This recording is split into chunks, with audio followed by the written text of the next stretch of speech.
Hai profesional, berjumpa kembali di channel YouTube saya Johnson Afonso, trainer profesional. Dalam serial video training NLP, saat ini saya akan sharing prinsip 4 pilar yang harus Anda ketahui dan kuasai. Saksikan video ini sampai selesai.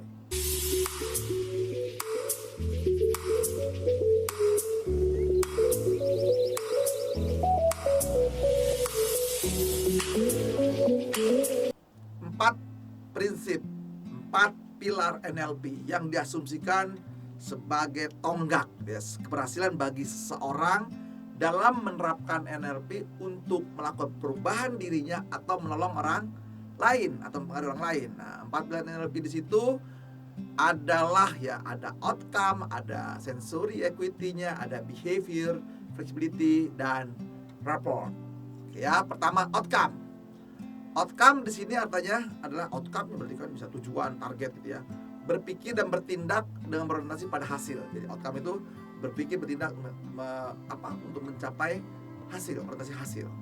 Nah, menurut Richard Bandler di sini dikatakan otak manusia dirancang ya untuk berjalan sesuai dengan arahan. Ya, bila seseorang memiliki arahan yang tepat, maka otak akan berjalan sesuai dengan arahan itu. Oleh karena itu setiap orang perlu mengenali hasil yang ingin dicapainya secara jelas. Tulis ya, dalam hal ini hasil yang ingin dicapai merupakan suatu arah yang akan dituju. Dengan demikian dapat membantu orang tersebut untuk berada pada jalur yang tepat menuju target atau hasil yang ingin dicapai. Tindakan dilakukan dengan terarah pada tujuan yang jelas.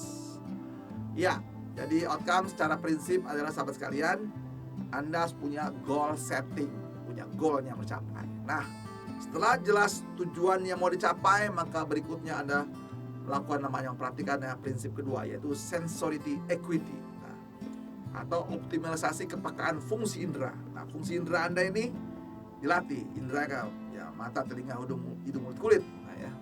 Sensory equity ini adalah ketajaman atau kepekaan panca indera dalam mengamati setiap stimulus yang ada di sekelilingnya. Nah, setiap manusia memiliki panca indera ya, penglihatan, pendengaran, penciuman, pengecapan, ya, dan perasa. Atau dalam bahasa NLP disebutnya FAKOK. FAKOK ya, FAKOK. Visual, auditory, kinestetik, olfactory, gustatory. Jadi unsur visual mata, auditory telinga, kinestetik kulit Anda, olfactory ya, gustatory rasa, dan seterusnya penciuman ya. Nah, yang menjadi saluran masuk informasi. Jadi tempatnya, panjangnya tempat saluran masuknya informasi untuk masuk dalam otak Anda. Nah, di sini ya.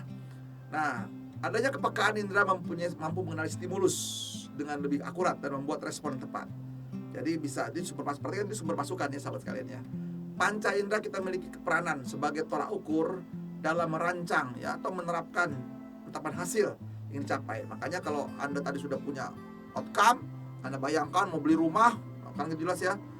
Jadi mata Anda visual bisa membayangkan punya rumah seperti apa. Makanya bisa nanti dipengaruhi dengan suatu gambar rumah dan sebagainya. Jadi penting banget ya di dalam nanti untuk memperjelas outcome melalui sensor equity-nya. Jadi harus jelas gambarnya, jelas unsur auditorinya, jelas ya unsur 5 indera itu harus terasa sahabat sekalian ya. Saksikan video ini sampai selesai dan selalu ingat sahabat sekalian untuk subscribe, klik loncengnya, beri tanda like, kasih komen positif, share video ini kepada sahabat-sahabat lain supaya mereka juga bisa belajar seperti Anda. Selalu sukses. Nah, dari sinilah segala hal yang terjadi tujuannya harus dapat diterima oleh panca indera sehingga tujuan itu menjadi jelas dan bukan hanya sekedar kira-kira. Nah, jelas ya. Jadi sudah ada namanya outcome, sudah ada sensorinya, panca inderanya, jadi bisa ditangkap semuanya. Targetnya itu jadi bukan lagi tertulis, sudah ada unsur 5 inderanya, visualnya dapat, auditorinya dapat, ya, perasanya dapat, semuanya. Mau beli rumah, kebayang rumahnya udah ada. Yakin. Itu apa sih? Supaya pikiran Anda bisa menangkap yang jelas, akhirnya Anda merasakan ya, nanti unsurnya masuk ke emosi Anda. Kalau sudah visual masuk kan ya, pikiran Anda, emosi akan bergerak. Nah, berikutnya adalah faktor namanya behavior, flexibility. Nanti di sini fleksibel dalam berperilaku bertindak. Ya, nah itu dia. Nah, dalam upaya mencapai tujuan, seseorang tidak dapat terpaku pada cara bertindak yang sama. Cara yang sama dan tetap dari waktu ke waktu yang ditetapkan dalam situasi berbeda belum tentu dapat mencapai hasil yang sama. Nah, terlebih bila tujuan atau hasil yang mau dicapai juga berubah sejalan dengan perubahan situasi, kondisi, waktu. Cara yang diterapkan oleh seorang belum tentu juga cocok digunakan oleh orang lain. Oleh karena itu setiap orang memiliki berbagai pilihan atau tindakan serta membuka diri untuk cepat beralih pada opsi yang ketika suatu tindakan tidak menunjukkan prospek tercapainya tujuan hasilnya. Jadi di sini ya ada behavior. Jadi kita punya perilaku di sini bisa fleksibel. Jadi kalau udah tahu caranya salah ya jangan diulangi. Tujuannya tetap, tapi caranya bisa Anda punya fleksibilitas di sini. Ya, setelah tahu behavior flexibility baru masuk ke rapport. Rapport di sini apa? Kesadaran membangun hubungan baik, membangun rapport ya. Udah jelas ini rapport sini dalam NLP, rapport merupakan suatu kondisi unconscious responsiveness, yaitu terciptanya kenyamanan atau sinkronis pada tingkatan unconscious kita, kesadaran kita. Sini ya, baik pada diri sendiri maupun dengan orang lain. Jadi kalau sudah jelas di sini ya, dalam konteks mencapai hasil tujuan, rapport adalah pengenalan terhadap kinerja pikiran kita.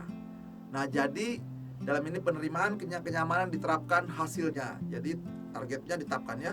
Mendorong pikiran dan tindakannya terarah pada target. Nah, dalam konteks komunikasi, rapport diartikan sebagai suasana nyaman dan menyenangkan yang perlu diciptakan sejak awal. Hubungan terbangun yang baik. Nah, di sini dalam rapport berarti membangun hubungan. Di sini ya, membangun kesamaan dengan orang sekitar supaya Anda bisa mematching. Nah, ini membangun ya, sahabat sekalian. Nah, itulah 4 prinsip pilar yang harus Anda pahami dan kuasai ya, sahabat sekalian. Semoga Anda sukses. God bless you.